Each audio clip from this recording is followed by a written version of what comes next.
commencer par l'ouverture de l'iPhone 16 Pro et on va devoir retirer les deux vis Pentalobe. Vous avez l'habitude, elles sont à droite et à gauche du connecteur de charge et vous avez l'habitude également, pensez bien à bien repositionner chaque vis sur le patron d'aide au montage. Ensuite, on va devoir chauffer la vitre arrière pour la décoller. Pour cela, on vous propose deux méthodes. Première méthode, le coussin chauffant que l'on vient placer au micro-ondes et ensuite on vient le positionner sur la vitre arrière. Deuxième méthode, on peut également utiliser un décapeur thermique ou un sèche-cheveux pour chauffer la vitre arrière. Une fois que celle-ci est correctement chauffée, on vient positionner la ventouse sur le bas de la vitre arrière. On va créer un point d'insertion en utilisant le médiator en métal percé que l'on va insérer entre la vitre et le châssis. Dès que vous avez créé le point d'insertion, on remplace le médiator en métal percé par la spatule et on va tout simplement faire glisser notre spatule sur le contour de la vitre arrière et ensuite le téléphone, il s'ouvre de la gauche vers la droite. Alors on va devoir maintenir notre vitre arrière à 90 degrés pour retirer les trois vis Tri-Wing qui maintiennent la plaquette métallique. Et la plaquette métallique, elle vient cacher les nappes et notamment les nappes de la batterie que l'on va pouvoir déconnecter. Voilà, dans un premier temps, on déconnecte la batterie. Voilà, c'est la nappe du bas. Et ensuite, on va s'intéresser par la suite aux vis Tri-Wing qui maintiennent la plaquette de protection notée DS3. Et sous la plaquette de protection, on va retrouver la nappe de recharge par induction, donc la nappe de la vitre arrière. On va pouvoir ainsi libérer notre vitre arrière en déconnectant la nappe et qui comprend également le flash. On va s'intéresser maintenant à la partie basse du téléphone et on va retirer le vibreur et le haut-parleur externe. On va devoir retirer les vis notées D, donc une vis Tri-Wing et trois vis cruciformes. Et ensuite, on va pouvoir retirer complètement la plaquette notée DS5 qui protège le vibreur, donc le Taptic Engine. On déconnecte maintenant les différentes nappes du connecteur de charge. Vous en avez une en haut et ensuite deux en bas. Et on va pouvoir décoller la nappe à l'aide de la spatule.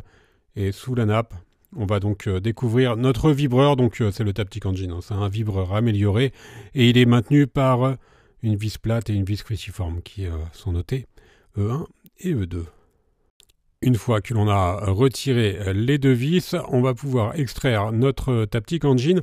Alors il faut savoir qu'il est légèrement collé sur le châssis, donc vous pouvez vous aider par exemple d'un sèche-cheveux ou d'un mini décapeur thermique pour faciliter son décollage. C'est facultatif, hein, mais ça facilite quand même l'extraction du vibreur. Vous ferez attention à la nappe qui elle aussi est légèrement collée, donc on va la décoller en utilisant la spatule que l'on vient faire glisser sous la nappe pour la décoller et ensuite extraire complètement notre Taptic Engine. Sur la partie gauche, on va retrouver 4 vis cruciformes et Tri-Wing qui sont notées en F et elles vont maintenir le haut-parleur externe. Donc c'est le haut-parleur principal. Vous avez un autre haut-parleur qui est sur la partie haute du téléphone, on verra tout à l'heure. Là, c'est le haut-parleur du bas, évidemment. On va s'intéresser maintenant à la batterie, dans la troisième étape. Alors la batterie, vous avez vu, sa forme assez spécifique. Donc en L, on a l'habitude, mais c'est plutôt la couche d'aluminium qui protège. Donc c'est une batterie solide. Et comme pour les autres iPhones, on va devoir retirer les languettes pour extraire complètement la batterie de l'iPhone 16 Pro.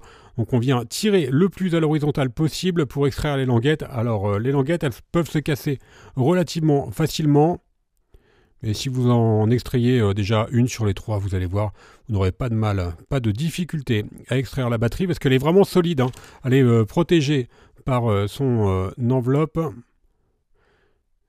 Elle est vraiment solide, donc on peut l'extraire très facilement. Voilà la batterie de l'iPhone 16 Pro. On va passer maintenant au support micro, au connecteur de charge.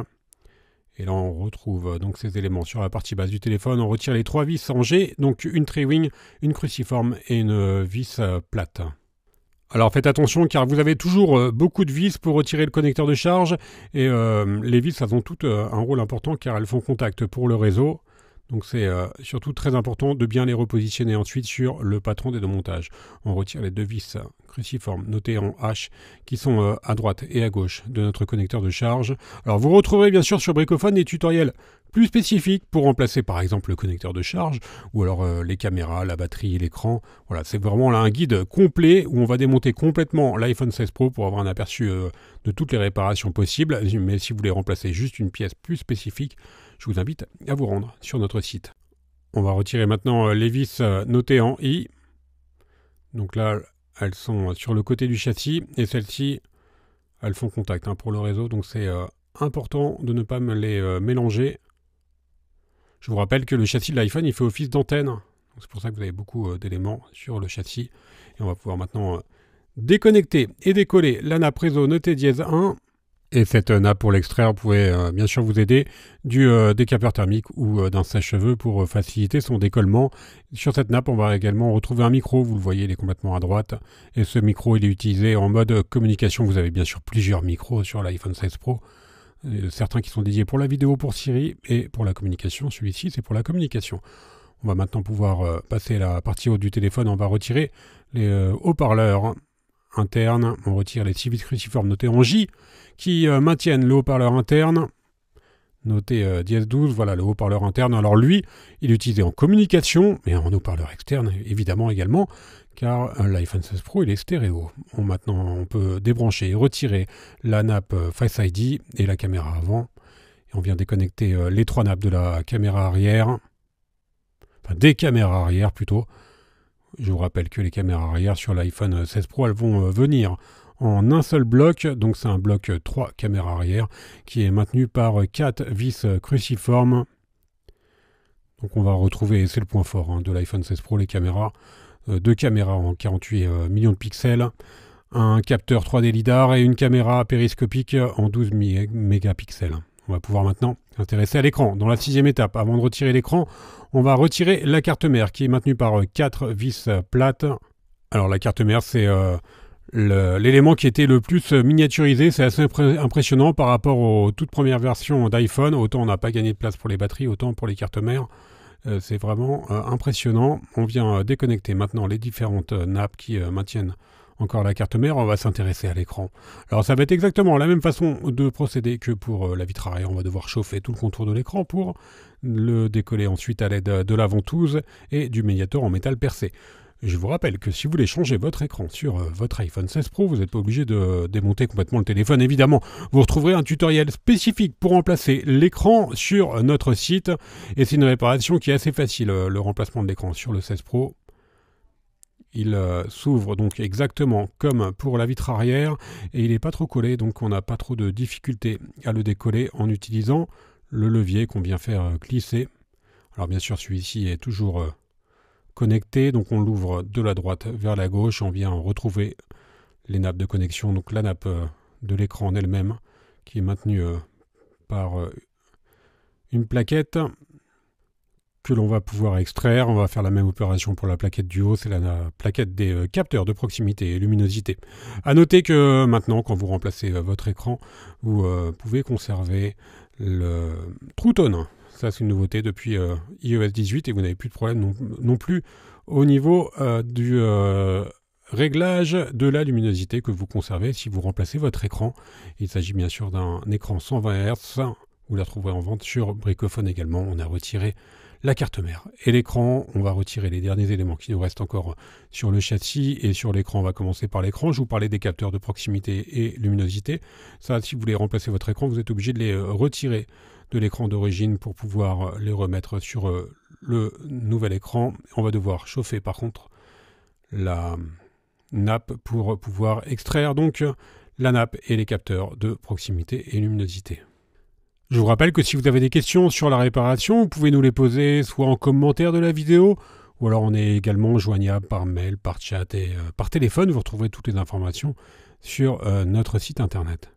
On a fini de décoller la nappe des capteurs et on va pouvoir maintenant passer aux nappes restantes, donc les nappes des boutons latéraux qui sont à gauche et à droite de l'iPhone 16 Pro. Et là encore, on va devoir retirer pas mal de vis, donc ce sont des vis Tri-Wing qui maintiennent la nappe du bouton Action et Siri. Alors c'est une nouveauté depuis le 15 Pro qui était évidemment reprise sur le 16 Pro. Et en plus, vous avez également le bouton Caméra.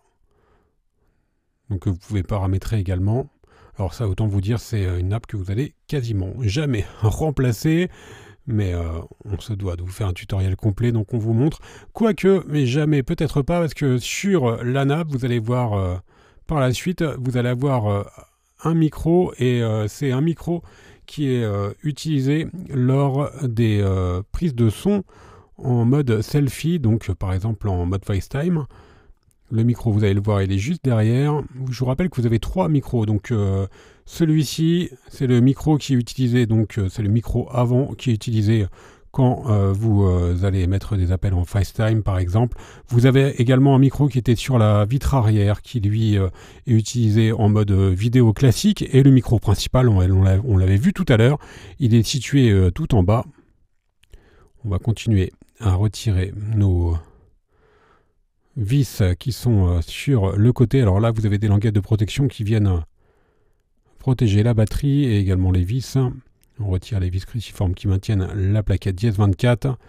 Alors les boutons latéraux maintenant, c'est des éléments qui sont quasiment jamais défaillants. Ça l'était sur les premiers iPhones, tout simplement parce que vous avez des plaquettes de maintien qui étaient en plastique. Aujourd'hui, on a des plaquettes qui sont en métal. Donc c'est vraiment quasiment jamais défaillant. Peut-être la nappe du micro. Donc la nappe, si vous avez des problèmes de micro en mode FaceTime, ça peut venir de la nappe que l'on avait enlevée juste avant. Mais ces nappes-là, logiquement, vous n'aurez pas à les extraire. On continue à décoller la nappe des boutons volume. Et c'est la même nappe qui est utilisée pour les deux côtés. Donc pour les boutons des deux côtés. Il faut la décoller de façon assez progressive, cette nappe. Vous l'avez deviné, on va arriver à la fin du guide de démontage complet. On peut commencer à tirer quelques bilans de ce démontage. C'est un téléphone qui est relativement facile à réparer pour les réparations les plus courantes, à savoir l'écran, la batterie, la vitre arrière. C'est un gros point, la vitre arrière, parce que c'est un élément qui casse assez fréquemment. Et là, vous avez vu, la vitre arrière, elle est vraiment facile à remplacer. Vous retrouvez bien sûr toutes ces pièces détachées en vente